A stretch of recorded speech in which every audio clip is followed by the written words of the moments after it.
Hi, my name is Marcus Coleman, and I want to share a testimony about the experience I had where God delivered me from grief and loss. Where do I start? I'll just say that I will begin to understand the nature of God in context. One thing I know in the experience that I had in the deliverance, God would use the desires of your heart to give you an understanding of your deliverance. Number two, he will also make you a living sacrifice in your desires.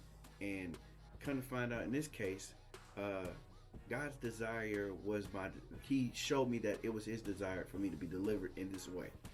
So just to start the story off, 3 years ago, God would reveal to me that somebody that I knew over the years is my wife. So then I would go in to pursue God and get an understanding of what that looks like, and then I would get confirmation even further. To which then I would begin to minister to her, Bible studies, try to connect and build.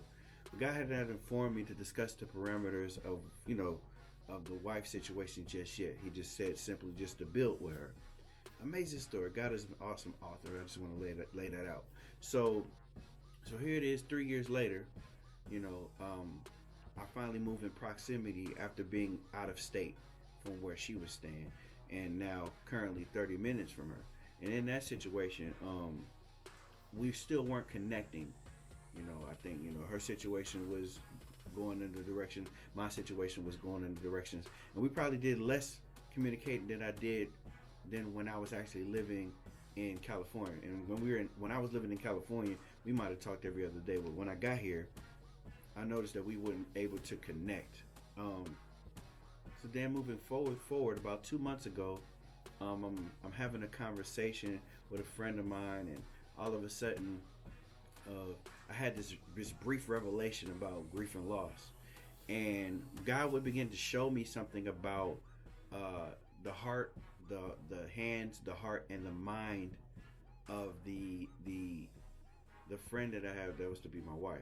So he would reveal all these different things, only for me to discover that we had kindred spirits. So I'm asking God, why would he make this woman my wife when we had kindred spirits? And what I mean by that is, it wasn't kindred spirits that agreed with marriage. We had kindred spirits that agreed with our afflictions. We had the same afflictions of grief and loss.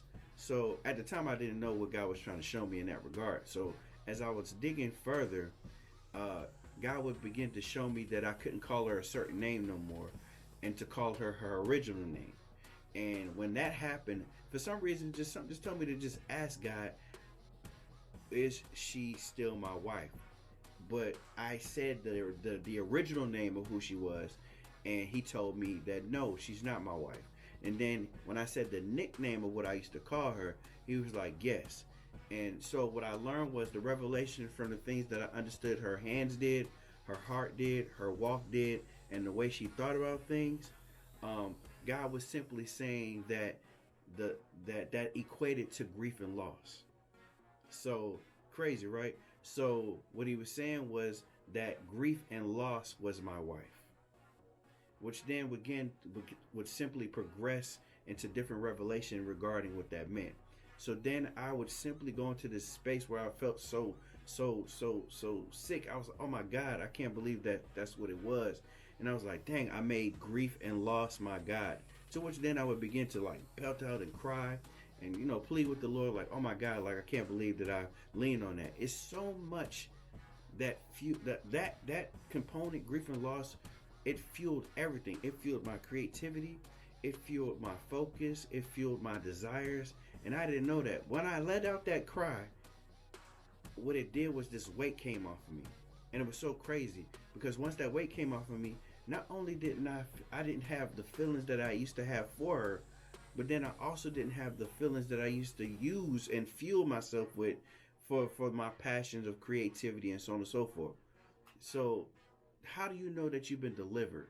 So one thing I've understood is that your situation becomes light, and what I mean by that is the weight of the experience, it lifts off of you. Number two, God begins to change your perception. What you're used to getting in perception, it's almost like a foreign language. Like when when I look back, I'm like, dang, like how did I even get to that space? I can't even look at anything the same. You see what I'm saying?